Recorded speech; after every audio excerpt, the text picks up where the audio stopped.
आज नारायणपूर येथे भव्यदिव्य आदतचं मैदान संपन्न झालं. या मैदानात अनेक रथी मारुती टॉपचे नंदी मित्रांनो दाखल झाले आहेत. तसेच आजच्या मैदानामध्ये गट क्रमांक 11मध्ये आज आपल्याला जगदीश बापू शिंदे व ओमकारदा यांच्या कालेज पिस्टन 2211 आपल्याला पळताना दिसला. खूप सुंदर असा स्पीड लागला गाडीला आणि जबरदस्त आणि टॉप गाडी पाळली, जबरदस्त अशी गाडी पाळली मित्रांनो आज गट क्रमांक 11मध्ये. तसेच आजच्या मैदानामध्ये मोहिलशेठ धुमाळ यांचा महाराजसुद्धा दाखल झाला आहे.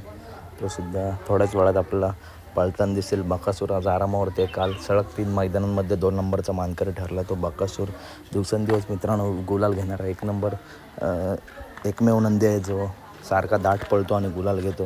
तसेच आज पिस्टन 2211 मित्रांनो गटपात झाले, त्याचंसुद्धा अभिनंदन. तर अपडेट आवडली असेल तर नक्की व्हिडिओ लाईक करा, चॅनलला सबस्क्राईब करा. आणि मित्रांनो जरा बॅकग्राऊंडचा आवाज येतो माहीत नाही म्हणून, परंतु टॉप अपडेट तुमच्यापर्यंत पोहोचवण्याचा प्रयत्न करेल. चला तर भेटूया पुढच्या व्हिडिओमध्ये. बैलगाडी क्षेत्रातील अशाच महत्त्वपूर्ण टॉप अपडेट नेहमी आपल्या चॅनलवरती येत असतात. चला तर भेटूया पुढच्या व्हिडिओमध्ये. धन्यवाद मित्रांनो, भेटूया पुढच्या व्हिडिओमध्ये.